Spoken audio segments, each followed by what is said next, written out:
Comme je le disais tout à l'heure, il y a plusieurs solutions pour faire de la déco, en fait, la présentation de pâtes. La plus simple et la plus courante, on va dire, c'est ce qu'on va faire maintenant, du coup, on va pas s'emmerder, faire des choses particulières, c'est de prendre un couteau de tailler dedans pour faire des lamelles, des petites lanières en fait. C'est la méthode la plus courante. Là, j'ai récupéré donc ma pâte. J'ai fait un truc de pâte, un bout comme ça, juste pour vous montrer. Avec cet ustensile-là, comme je le disais tout à l'heure, c'est ce qui permet de faire des croisillons comme ça. Voilà. Ce qu'on met sur les tartes. Et des croisillons comme ça, des losanges comme ça. Là. Voilà. Mais bon, là, on va faire au plus simple. De façon à ce que tout le monde puisse le refaire à la maison. De manière facile, sans avoir forcément cet ustensile-là. Tout le monde n'a pas ça. Donc, on fait au plus simple. Donc voilà, là, on va prendre notre pâte.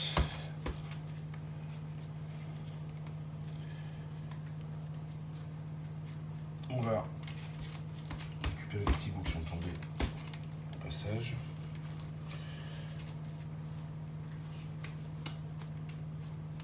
On va reprendre la pâte qui nous reste. On va essayer un petit bout là.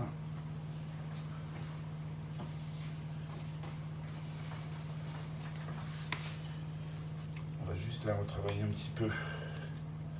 Mais ça, encore une fois, c'est pareil. Il ne faut pas trop la travailler non plus. Parce que si on la travaille trop, elle va être trop collante. Et ça va être trop compliqué pour faire les petits filaments. Là, on récupère donc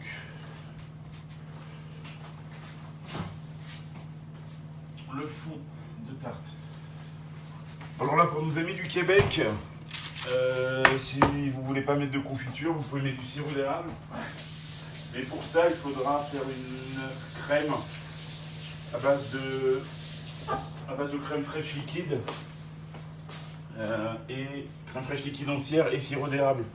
Un mélange des deux et vous mettez ça au fond à la place de la confiture. Mais vu que nous on n'est pas des hosties de calice, on va mettre de la bonne confiture bonne maman.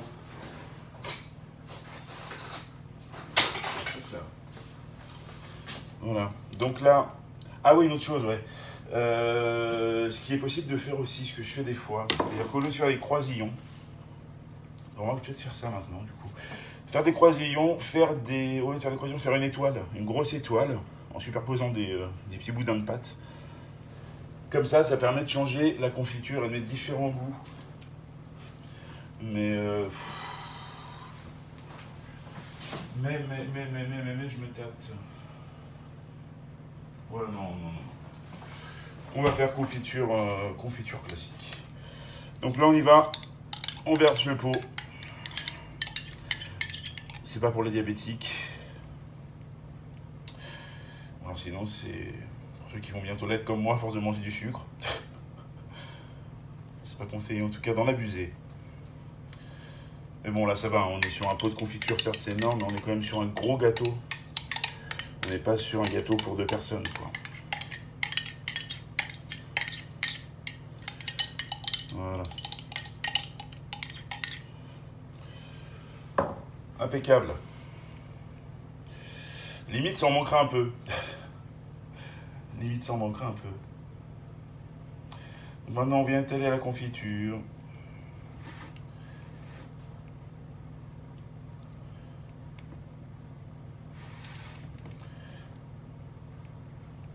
Voilà. Non, on est bon. Ça va pas manquer de confiture. Bon après, bah voilà, encore une fois, hein, pour nos amis québécois là, qui bouffent que du sucre et de la merde, comme les Américains, vous pouvez y aller, hein, vous pouvez mettre 1 kilo de confiture dedans, ça tiendra. Après, il faudra plus juste peut-être faire des rebords de pâte un peu plus haut, du coup, si vous changez trop en confiture. Voilà. Et là, on est bien. On est bien. Il y a juste 2 grosses fraises là qui sont en plein milieu, mais c'est pas grave. Une fois que ça c'est fait, non, je vais juste récupérer la cuillère qu'il reste pour ne pas gâcher. Voilà. Ça, poubelle. Maintenant, on va prendre, comme je disais, un bout de pâte. Bon, là, ça sera beaucoup moins joli que si on le fait avec l'appareil que je vous ai montré tout à l'heure. Mais là, c'est vraiment pour faire le plus simple. On ne fait pas dans la beauté, là, on fait dans le pratique. Voilà, donc on va prendre un bout de pâte qu'on va faire un petit serpent comme ça avec. Et on va venir le poser. Voilà, comme ça. Et on va faire ça sur tout le long.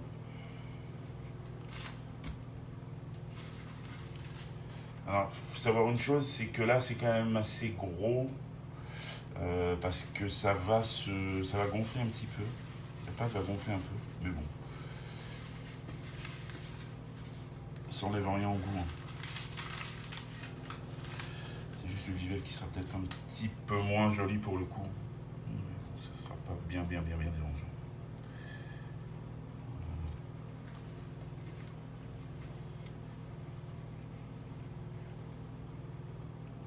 Et c'est pareil, si jamais la pâte est trop molle, que vous n'aurez pas à faire des filaments trop longs sans que ça se casse, comme là par exemple, comme ce qui vient de se passer, c'est pas grave.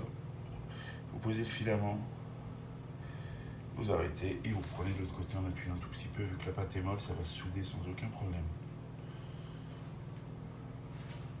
On peut faire comme ça, voilà, juste une toute petite pression pour souder et ça marche. Donc ça, c'est la partie, on va dire, la plus longue. Mais c'est la partie finale aussi, dans le sens où une fois que ça s'est terminé, il n'y a plus qu'à enfourner, c'est fini. Voilà. Hop là.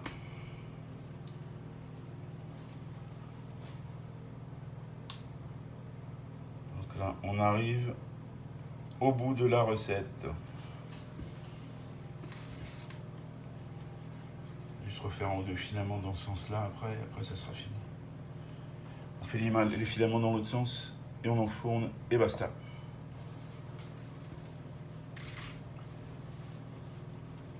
Encore une fois, ce que je disais, la pâte qui reste, ça peut faire des sablés qui sont très bons. Il suffit de les faire dessablés sur 1,5 cm d'épaisseur, les enfourner 10 minutes.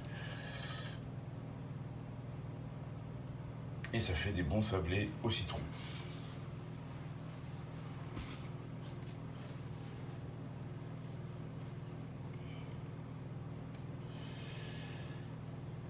Voilà.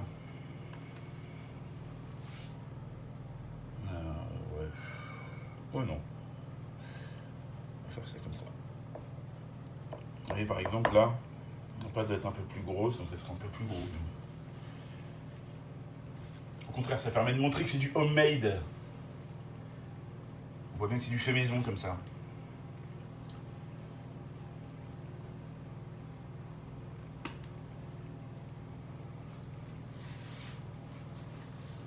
Donc là, par contre, la pâte là commence vraiment à être chaude.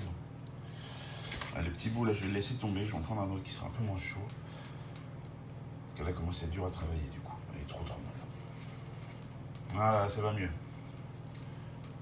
Impeccable.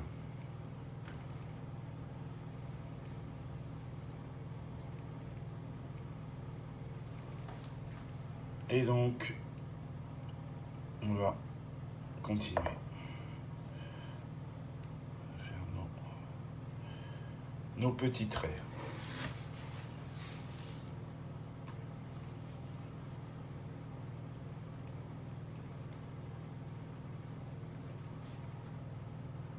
Hop.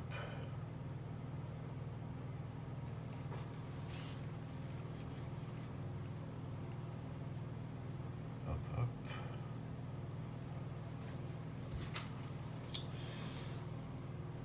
Ah, c'est chiant, c'est long, hein.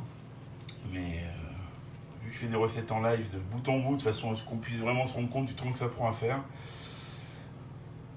Voilà, là au moins, il y a forcément des moments de longueur qui sont un peu chiants. Et bah, ça en fait partie. Ça en fait partie. Mais c'est un prérequis pour pour avoir un gâteau qui soit bon. Enfin bon là à la limite c'est plus de la déco qu'autre chose. Hein. De toute façon, hein, l'histoire des petits croisillons comme ça. Ah, c'est de la pâte quand même qui va cuire, qui va dorer, mais c'est pas une chose vitale hein, en soi. Je vous dis, si vous êtes pressé, comme je vous l'ai dit, vous prenez pas la tête, vous faites des... Avant de mettre la confiture, vous prenez la pâte, vous faites des lignes comme ça, un peu plus grosses que vous mettez au fond, et vous faites des étoiles, une étoile quoi. Et du coup, au milieu, vous mettez la confiture. Ça permet d'être plus rapide. Voilà, encore un trait et ça ira bien. Ah, peut-être deux pour en mettre un sur le côté quand même. De toute façon, voilà. Une fois que c'est fait, on enfourne 25 minutes, 30 minutes à 180. De toute façon, après c'est à l'œil en fait. C'est à l'œil que ça va se gérer quoi. Une fois qu'elle est dorée, mais pas trop non plus. Mais bon, non, je pense que 30 minutes à 180, c'est impeccable. C'est impeccable. Alors, encore un tout petit bout de pâte et on est ok. Et après, on enfourne. Voilà. On va juste récraser les bouts de pâte qu'on a mis avec la pâte. Voilà.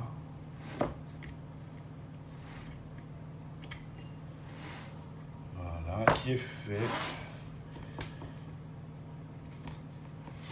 Une fois que c'est écrasé partout, voilà, on a quelque chose qui est prêt à être enfourné. On met ça au four.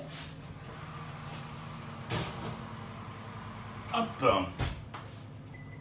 On va mettre, allez, 30 minutes.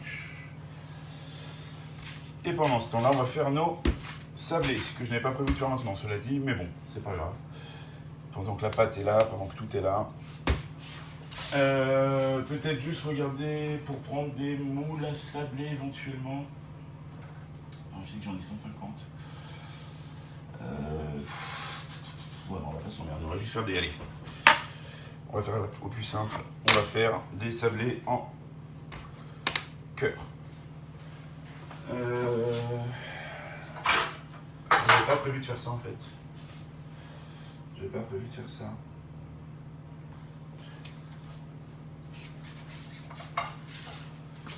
Donc j'ai pas prévu tout mon matos, c'est pas grave. Non, j'ai une feuille en silicone en fait pour faire cuire. Je préfère ça, je préfère le silicone que le papier sulfurisé, mais bon, c'est pas grave. Là, on va le faire à l'arrache. Allez hop.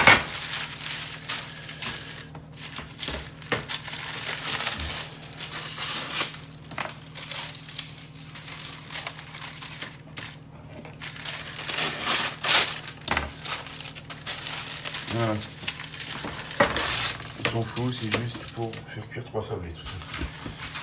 Donc, hop.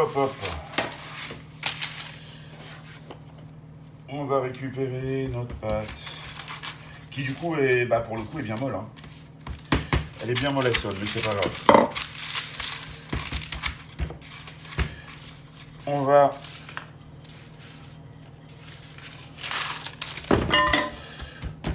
va l'étaler. Ouais, c'est pas, comme je disais tout à l'heure, sur 1,5 cm. Voilà. 1,5 cm, c'est bien.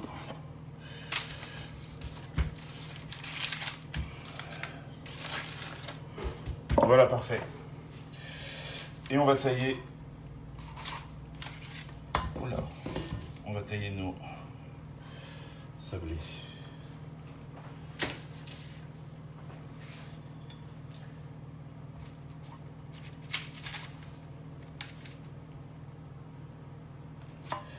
Alors après la cuisson, ça par contre, ouais, quand je dis 10 minutes, mais c'est maximum, ça va aller assez vite. Ça va aller assez vite.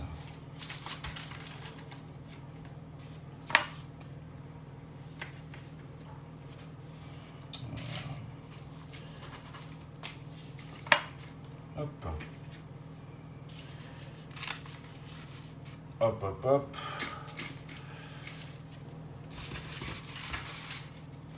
Voilà. Donc c'est vraiment, ça les minutes, histoire de dire, on jette pas la pâte, quoi.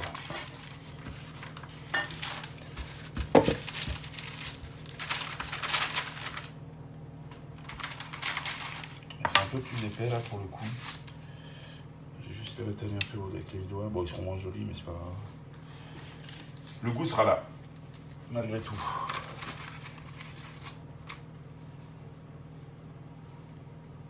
Voilà. Et on finit nos sablés.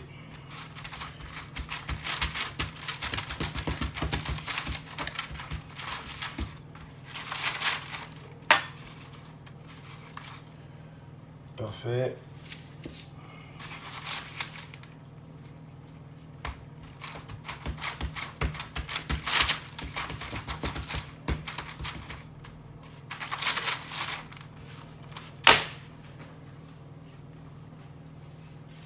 Impeccable. Bon, et puis celui-là, on va faire un sablé en forme ronde et puis ça ira bien. Voilà, parfait. Donc ça maintenant, on peut l'enfourner aussi. On peut l'enfourner pour 10 minutes, mais du coup, je l'enfournerai après. Je l'enfournerai après une fois que le gâteau sera cuit. Là, pour l'instant, le gâteau cuit, je ne vais pas l'embêter. Tranquille au four, on va le laisser pépère. Voilà, donc je coupe la vidéo et je reprends pour la troisième partie, une fois que le gâteau sera cuit. Voilà.